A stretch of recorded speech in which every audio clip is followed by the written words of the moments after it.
listening to the Marketing and Yoga Pants podcast, a podcast in sisterhood for female entrepreneurs that serves up savvy, actionable marketing advice and interviews with creative business owners who are in the trenches, building their businesses as we speak. The Marketing and Yoga Pants community is for you, the girl on her couch, in her yoga pants, top knot tight, hunched over her MacBook, trying her hardest to get the word out about her business. So in the name of supporting each other while supporting ourselves, bringing community, sound marketing advice, coffee, chocolate, and wine together for you, yoga pants wearing business owner, in a world where followers mean nothing, but paying customers mean the world, join us on this week's podcast episode and in our private Facebook group where you'll meet your soul sisters and build your business in yoga pants.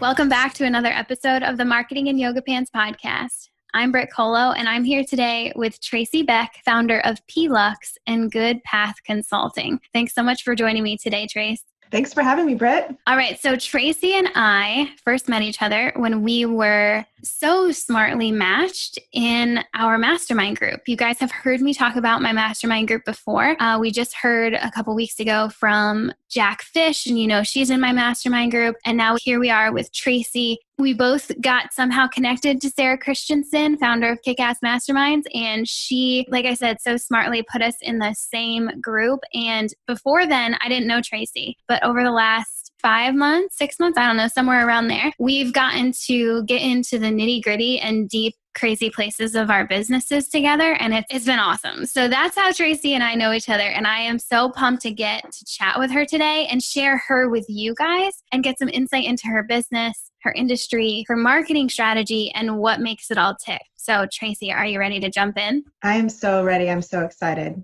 Let's do this. Okay. So first of all, tell me and the listeners, how do you earn your living? I am a multi-passionate entrepreneur. I earn my living two ways. One is as a business consultant, helping other business owners do the things that I've done in my past businesses. So I'm also a serial entrepreneur. And the second is as the inventor and founder and also seller of peeLUX, which is an invention that I invented, which allows ladies to use the ladies' room while wearing their shapewear. Boom. There it is. I love this. This is going to be such a good conversation. Okay. So you mentioned, and I can't wait to hear about all of this because even though we've known each other for a few months and we've been talking about our own current businesses, we really haven't talked a whole lot about your past businesses because like you said, you're a serial entrepreneur. This is not your first rodeo. So tell us the story of how you came to this point in your life where you're doing consulting and growing the peeLUX brand, being that there have been other businesses and other brands that you've started. So tell us that story.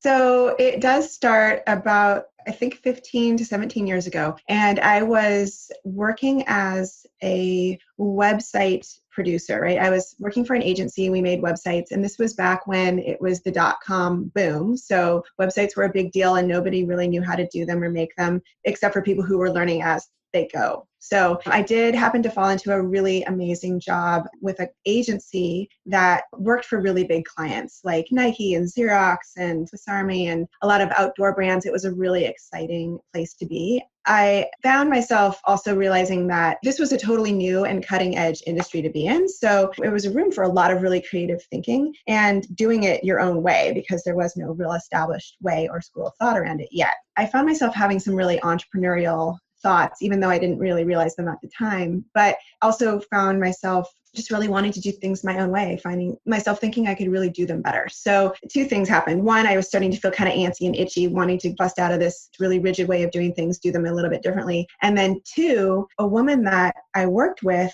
left the company and went and got a job at Yosemite National Park. And not as a park ranger or anything like that, but she was working for the concessionaire. So the business that the park hired to run all of their facilities, their hotels, their food, their tours, all of that. And so she needed a new website actually kind of plucked myself and what was going to be my business partner away from this agency, asked us if we wanted to submit an proposal to her RFP to do the website. And it just really aligned really well. This woman who she also asked was my cube mate. We had been, running on a daily basis together at lunch, like ranting about how we would do things differently. And so unknowingly, we had basically hatched a little business plan in our minds. And then when we had this opportunity to get a really substantial client under our belt, we just went for it. So that was our first client. We got the project, we quit our jobs and just kept going from there. It just snowballed.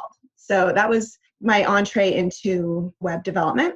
We ran our agency. It grew from the two of us working in our pajamas and slippers at home to getting office space and hiring employees. And we did that for 9 years before we got antsy there as well. And I think what it was, the constant grind of new client.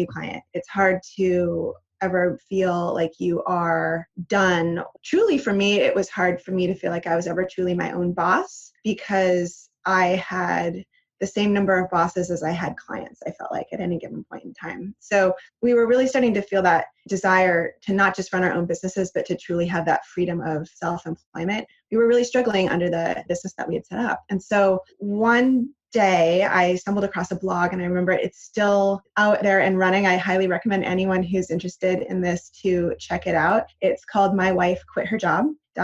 And it was this guy who was talking about how easy it was to do e-commerce and to replace your income by finding the right product and the right market, just going for it. We were building e-commerce websites left and right. And so we had done plenty of development of e-commerce and watched our clients go out and make, I remember some of them were doing over $1 million a year on the websites that we had built them. Between this blog and our client success with the product that we built, I brought it up with my then business partner and said, hey, I think we should find a product and we should start selling it, because if we can bring in any income from that, we can take on so many fewer clients and we might really truly be able to feel that feeling of freedom. That's what we did. It was a super interesting start. We chose designer jewelry, and it has a great markup. It has a great margins. It's trendy, but it's not like an iPhone or a piece of technology where as soon as the new one comes out, the old ones are deprecated. And they're easy to ship. It's lightweight. It's not perishable. It checked all of our boxes for what we wanted to sell. We started out and it was crickets. We launched our website and it was just like a few pieces of jewelry and no SEO, nobody coming to it. We used it though as a place, until we actually had any orders, to just try every single marketing idea that we had for our client. And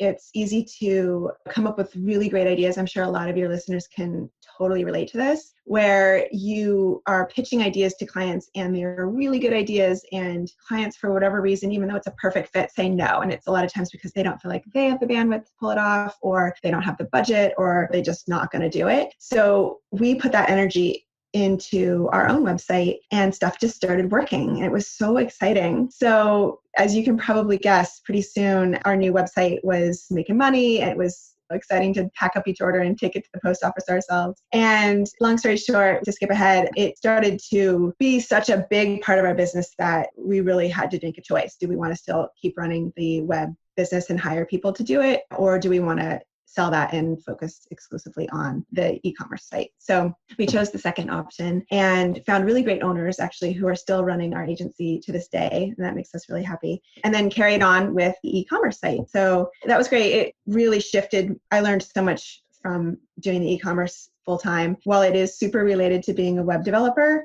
it taught me a web development agency is largely a service-based business, and moving to an e-commerce business, we then got to learn all about product-based businesses and costs of goods sold and how different balance sheet and profit and loss statement look on that side of things, and really how important it is to manage cash flow and inventory and vendor relations, not to mention all of the marketing that goes with e-commerce. So those were my really long stories of my first two businesses. I'm totally intrigued. You just had me kind of in a trance just listening to that progression. From day one, I just knew, like, man, I totally respect Tracy and what she's doing and how she's doing it. And that just like up-leveled all of it. I knew like bits and pieces, but just to watch that all come about. So you let go of the web development agency. It sounds like it's not that you closed it down, you sold the business. We did. We Nice. sold the business. That was also a really fun and fascinating process to go through. realize all of the working parts of your business until you put them into a packet for someone to review. And we had a lot of really interesting potential buyers come along until finally we did find a really synergistic buyer who happened to be people who worked at the original agency that I started at, where I left to start that business. So kind of circled back around, and it just couldn't have been a better fit. So that felt really, really good to something that you've put 9 years of your blood, sweat, and tears. It just feels important to pass it on to someone who's going to take good care of it. For sure. That could probably be really daunting, but I love that you said that it was a fun and exciting experience. And then you leaned fully into the jewelry business company. And now I don't think that is a part of the different arms of what you do. So take us into that transition. Is that still in operation? Is that still something under your name? What happened there? So that's an interesting story. We ran the jewelry e-com business exclusively about 5 years. And what happened there was we grew faster and bigger than I think we had originally really desired to. And I know that sounds really crazy because why wouldn't you want to be as big as possible? But we were also in the time of our lives, both of us, my business partner and I, having children and raising them and wanting to not just feel that feeling of freedom, but wanting to have a little bit of space in our lives to have time, right? To be home and not be working. And that we really thought the e-commerce thing would afford us. But what happened was it grew past a point where you could be super hands off with it, where it would sort of run itself. And we were doing $7 million a year for a couple of years there. And the amount of money, it was a very holiday driven business. So we would be making decisions in July and August, throwing around a lot of money that I was having really hard time sleeping at night, basically betting on the future that November and December would have a certain economy and certain market for this stuff. So that started to weigh on me. Additionally, I think what we started back in 2009, we started a website that I would consider e-commerce 1.0. It was very much an aggregation of lots of different brands that we had done analysis on using Google Trends and all of our tools for figuring out what brands were popular. We were 100% data analysts about this. We are not by any means jewelry experts, nor should we be in charge of buying jewelry based on what it looks like. We are people who can look at the trends and the brands and the price point and some other pieces that we put into our algorithm and then determine if that jewelry, we should buy it or not. So we were aggregating different brands based on certain parameters and then just doing the best marketing and SEO we could and kind of being the Zappos of jewelry, right? Where Zappos just brings all those brands together. So you know if you want to find a shoe, you go there, you'll probably find it. And we were that for certain types of jewelry. And as those 5 years went along, we had no competition for the first couple of years. No one else was doing this. And once a few competitors came on, we just did it better. But then we saw competitors come into the game like Nordstrom, Bloomingdale's, and then the real one that set me into a tipping point of not wanting to do it anymore was Amazon. So Amazon started directly competing with us on all the advertising platforms and carrying all the same brands that we carried. And the final one was Simply the Brands. And they all realized that they could bring their websites online and sell direct to the consumer, and they wouldn't have to sell through us. So that what I would call e-commerce 1.0 model, we really needed to pivot if we wanted to continue going the way we were going. And we would need to bring on new ways of selling jewelry, new exciting ways to do e-commerce, something like a subscription model or a box model where it's new and different and it is going to differentiate us from all the other people who came into the space. We could have continued, but that pivot, the place where I was personally, did not sound exciting to me. You know, I was not interested in rethinking our business model with all the risk that comes along with that. With all the infrastructure we had built, it felt like we needed to keep charging at the level we were charging at, and to peel back the layers and pivot it probably would have felt like starting the business over twice, because of how we would have to really turn and change our direction. So having already sold the web design business, it started to look really like a great idea to sell the jewelry business. And that was a strange one because we weren't selling it in order to do another business, right? We were selling it and then having no idea what we would do after that. So within 30 days of deciding to sell the business, it was sold. It was amazingly fast. In fact, it might have even been 29 days, but we found a buyer who was in the same fulfillment center that we were in. So it was another synergistic buyer. He knew exactly how he would run our business because we were doing business really similarly. He had another business doing an interesting subscription box model for pet supplies. He knew exactly what he would do and change with our business. And so it was fast and furious sale of that business. And then you didn't really have a plan B, right? Like you didn't have like a thing that you were going to. And so now that gets us to a couple years past that sale. And we know that you're now a business consultant and very well earned there. You know, you've had a lot of experience and a lot of interesting situations, I'm sure, that especially if someone is looking to sell their business, whether it's a product base or a service base, like you've done both, which is very rare. That is incredible intel to gain from you. And you have this brand new product, something that you've designed and invented and patented and are now selling online. And so you've got these things going. Where do you want to start? I would love to hear, because we hear a lot from service-based business owners here on the podcast. And yeah, we could talk about your business consulting and how you're growing that. I think we have that conversation a lot. So I would love to understand better and serve this knowledge and this story to the listeners about your peeLUX brand. Take us into where you got your idea, what you did then. What does that brand look like? Yes, let's do that. And I'm thrilled to tell you about that because I think that actually has a lot to do with the idea of what am I doing next. And after I sold the e-commerce business, I did feel a little bit like set adrift. You know, I was like, what is happening? I feel like a tiny boat in a huge ocean. And normally I feel like I can see land, or normally I feel like I have a really good anchor I can put down and stay a while someplace. But I was really drifting. And so I was doing a lot of consulting work, and all of it was word of mouth, right? I was just kind of bumping from one client to the next and working with really great people, super interesting, but still nothing where I felt like this is what I'm going to do for the rest of my life, right? I was still like, what am I really doing?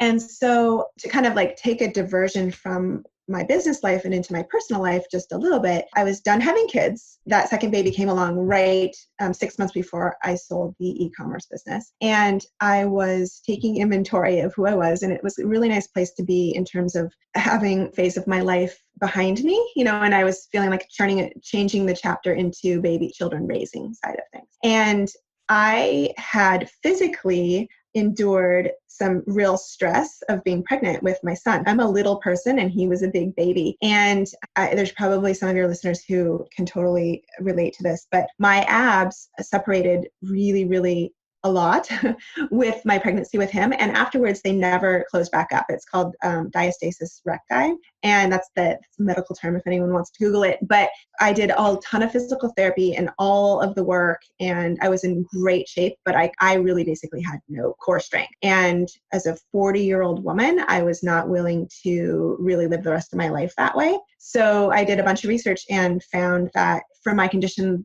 the best next thing, unfortunately, was surgery to fix these abs of mine. So I made a huge decision. It felt like really, really, really big one because it's a pretty major surgery, as you can imagine, to have your abs sewn back together, and did a lot of soul searching around it and really asking the universe if this is the right next move for me. I couldn't really find, like, all answers are pointing to yes. So as soon as I made the decision, started getting really, really nervous. I just felt very anxious about this. It was a naturopath friend of mine who actually said, the place where your surgery is happening is in your third chakra. And if you want, you could do a little bit of energy work now before the surgery to get yourself ready for that disturbance or perhaps that healing of this place in your body for afterward. I was actually quite like a little bit shocked when she said that. I was like, whoa, this feels even more intense now. Like now we're messing with my chakras.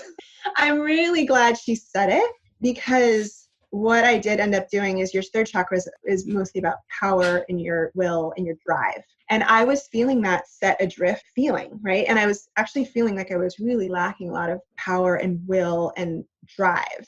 And so what I started to do was just really telling myself, like writing my future self letters about how I'm going to feel after the surgery and how healed I'm going to feel in those arenas. Did a ton of journaling, some meditating around this. And sure enough, when I woke up from the anesthesia, and I know I sound crazy because when you wake up from anesthesia after a surgery, you're not all the way there yet. But I immediately said to myself and to the people around me, I feel so much better. And I could feel a core strength that I had actually slowly lost, like a boiling of the frog sort of situation from even my first pregnancy. And when you have something restored back to 100%, for me was just a nap, like I fell asleep and then I woke up and I felt better. It was so amazing. I mean, I truly felt this new sense of wholeness. And on the flip side, while I was recovering, I was feeling very, very present and very sure of myself. And granted, it was a hard recovery and it took me a really long time because my diastasis was actually really severe. So I had to be very sedentary. I was reading a lot of books, watching a lot of Netflix,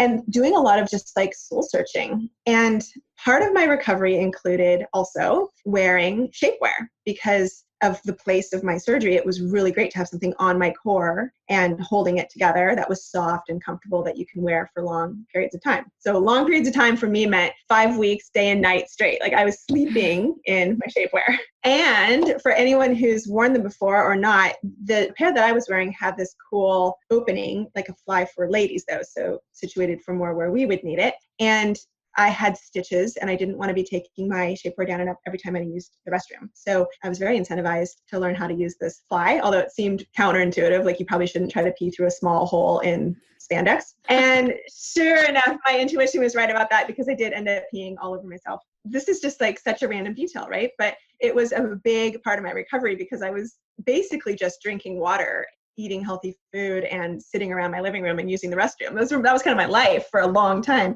And so I took matters into my own hands and, oh man, I'm so bummed this hole didn't work for me. What could I do to just make it work? Like what kind of hack could I employ?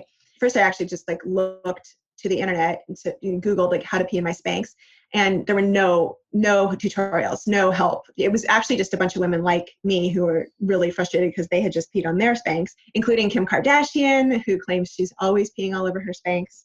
I was like, dang, oh, that sucks so bad. I can't believe that there's no fix for this. And so I was just like, what could possibly make it better? And I'm looking in my kitchen and I finally find this little funnel that I got from IKEA. And I was like, I think this might actually really work, like keep this hole open and keep the pee away and just maybe that can be my own funny little thing. And sure enough, it worked like a charm. And so that was my secret. Kind of like I wasn't really ready to share that with anybody, but my husband came home from work and he was asking me how I was doing. And I was like, oh, here's a funny thing that I just figured out. Told him my little story and he was like, whoa, what? And he was the one who actually told me about Sara Blakely and how she's the youngest self-made billionaire in the United States. Sara Blakely founded Spanx. And so he was like, Spanx are a huge deal. And if you just solved a huge problem, because everyone else on the internet is complaining about it, then we maybe should share the solution that you have with everybody. And the reason he's also thinking along these lines is because he is a product designer.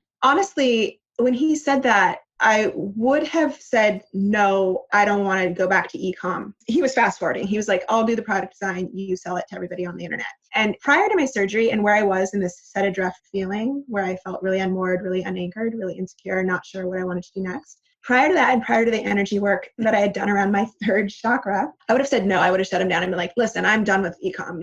It's shark infested waters. There's too many people doing it. I don't want to do it. Amazon. And I would just name all the reasons why I wanted out of my retail jewelry business. After this surgery, all the things sort of just said yes. It was so interesting. And one of the main things I learned from the e-com business too is that to succeed right now, it's really great if you can be the brand, if you can be the manufacturer and own that. So I was thinking, okay, yeah, it fits that. We would be the manufacturer of this product. We would be the brand. And then I did all the other checklist things that I do. It would be small. It would be lightweight. It would be affordable. It would be easy to ship.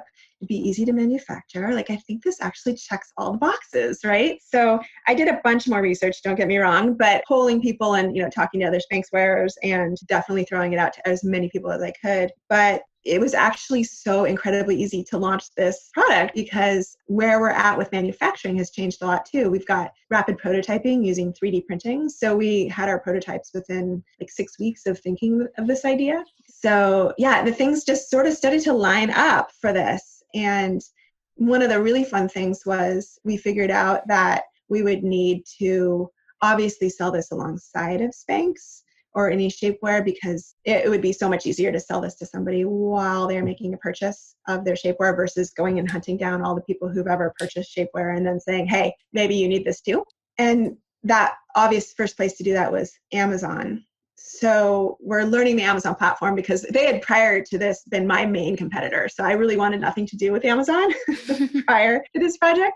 But now I was definitely making friends with my enemy. And we threw up some prototypes on Amazon about like September of last year, and just thinking I'm going to hold some space and just get my FBA established and my fulfillment by Amazon established, just so that come Q4 when they're a zoo and they're a madhouse because it's holiday, I will have some space already, because I knew my product was going to come in. Our big order of product was going to come in at that time. And so I didn't do any marketing around it at all. The only marketing I was doing was making my own website and then starting my search engine optimization process for ranking #1 for how to pee in your Spanx, right? I just kind of wanted to be there. I was so shocked because one day I get this email from Amazon and it's like, hey, we thought you'd like to know we shipped a product that you sold. I was like, what would I have sold? I only have prototypes up on Amazon. And sure enough, people were buying my prototype. It was so exciting because I had not even thought, how would you even find this product? Yet somebody had hunted it down, which kind of confirmed to me that, you know, women are resourceful, and we know when there's a problem that we want solved, we're going to solve it. And I was just so happy to be there for people who were searching, right? Because I certainly wasn't pushing it yet. Oh, that's so cool. Yeah. So you got it up on Amazon and sold your stinking prototypes. Like you didn't even try to, but it was pretty clear now through hearing that story. It's a problem. Like, and I know our listeners who've worn Spanx before, they're all like, yeah, like, oh my gosh, this is a problem. Why is there not a thing to fix this? Well, now there is. Thank you, Tracy Bech. That's so cool. And so I know that from our conversations in our mastermind, I know that you are also selling this on your website now and leveraging. Why don't you tell us quickly, how are you now telling people about this product? Like, what has that looked like so far? So far, it has been mainly pushing it on Amazon. And what that means is buying their sponsored product ads and buying Facebook ads and directing as much traffic as I can to Amazon. So via sponsored product ads on the platform of Amazon, and then Facebook ads that are off the platform. And really bypassing my whole website, because I've been trying to align with where customers are making a purchase decision and ready to purchase their shapewear, and then just coming alongside that. Customers like you may also like this kind of thing. And that's sort of been in my phase that I'm thinking of as validating the market and figuring out and validating the price point too. We've been playing around with price and just making clear to ourselves, and then also getting reviews, right? Getting customer feedback and making sure that we are what we think we are and that people are working for all people. And now we're about to pivot from this direct to consumer strategy on Amazon to really a wholesale strategy. So getting this just not so much dependent on the Amazon platform and working with other retailers who sell shapewear and having this come into a product that is within their offerings. And the second pillar of that strategy would be also really trying to wean ourselves off of any direct-to-consumer purchases on Amazon and going mostly toward having the direct-to-consumer channel be peeLUX.com. And the reason for that is just kind of harkening back to my original experience with my retail jewelry side, is as much control you can have over your brand if you're going to do e-com, the better. And you really relinquish a lot when you are on the Amazon platform. Right. So certainly not to say that it's a bad platform to be on. It's an amazing platform. It has super high conversion rates and obviously is a giant and a behemoth place to be in that marketplace. And you want to be there, right? Because consumers will look for you there. But to be dependent on them is a little bit risky when you're trying to manage your brand. When it's your actual own product, it's not like it was invented by somebody else. You made a little tweak to it, had it manufactured, and now you're selling it on Amazon, which is a business model that totally works. But this is different. You invented, This is your product. You invented it, you manufactured it. And now the fact that you're trying to get it into wholesalers, I mean, that if a listener isn't really used to hearing about e-com as much as the other things that we often talk about, the other types of businesses that we often talk about, this might feel a little like nitty gritty. I don't really understand what's going on here, but it just kind of goes back to that foundational, do everyone's business, know what space you own and what space you don't own, and do everything you can to rely more on the places that are in your control than the ones that are not. And so this is a really great example of what you've done with your product. Amazon was a good place to start. And now you're deciding, now that you have kind of like a proven product, people are buying it, people are loving it. Now you're able to move over and say, okay, I'm not going to rely on this behemoth of a platform that I really don't have that much control over. And I'm going to start spending some energy on a place that I do have control over. Super smart. And obviously, I cannot wait to see, because I know you're working right now on building some wholesaler relationships and whatnot. And I can't wait to see just how that blossoms, especially now that you're putting that out into the world, just like, okay, this is what we're trying to do now. So I can't wait to see what happens there. I feel like we could go on and on and on because, as you know, I have an interest in e-commerce and selling products as well. I don't yet, but it's a very fascinating world to me. Never thought it would be, but it is now. I would love to land this plane and ask you, with all of this experience, I mean, you've been at this serial entrepreneur game for, you said, 15, 16, 17 years. I would love for you to look back and tell us, what advice would you give to yourself when you were first starting your business? That girl on her couch, hunched over her MacBook, or whatever it was at the time, trying to figure all of this out, what would you say to her?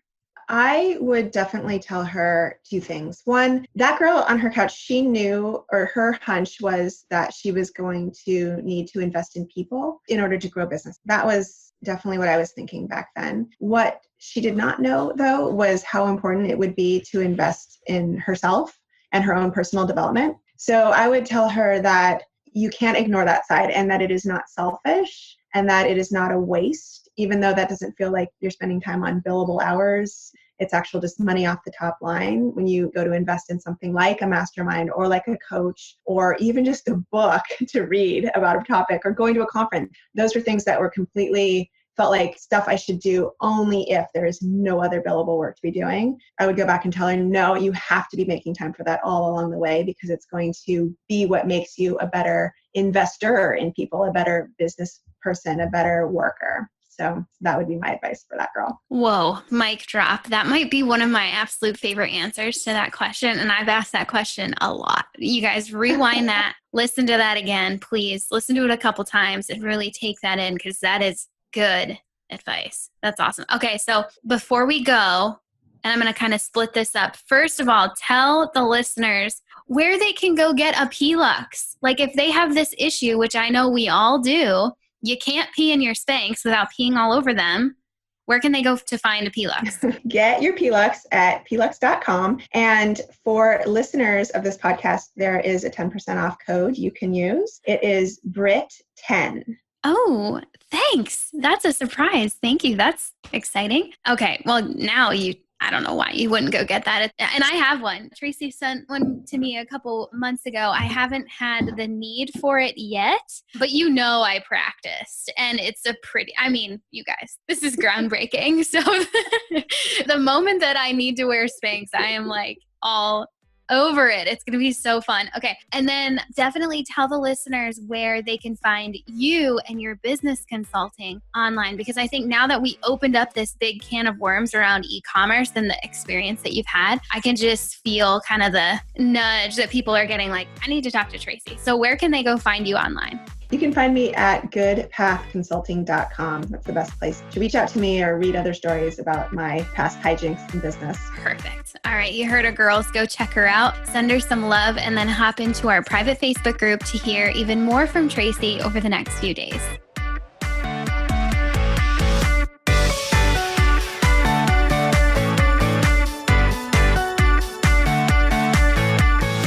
Thanks for joining us on this episode of the Marketing in Yoga Pants podcast. Keep the conversation going by visiting marketingin.yogapants.com/Facebook, where you'll get to join that private Facebook group I've been talking so much about. There, you'll get to chat with our podcast guests. Yeah, they're in there too. And all of the other brilliant creative business owners. We're connecting, we're meeting our soul sisters, and we're building our businesses, all while in yoga pants. So come hang out with us. Again, visit marketinginyogapants.com/Facebook to get in. And one more thing. If you dig this podcast, would you be awesome and share it with someone? This entire Marketing in Yoga Pants movement is nothing without its community. So please share. And if you're really feeling the love right now, jump into iTunes. You're probably already there if you're listening to this right now. And leave us a rating and review. The more of those we rack up, the more the podcast will be found by ladies like you, and the stronger this community becomes. This episode was edited and produced by the Podcast Engineers. They're pretty great, so go find them at podcastengineers.com. This episode was also brought to you by my online marketing agency, Jam Marketing Group, and you can find us at jammarketinggroup.co. That's all for now. Thanks for listening, and I'll catch you back here next week on the Marketing in Yoga Pants podcast. Love ya. Bye.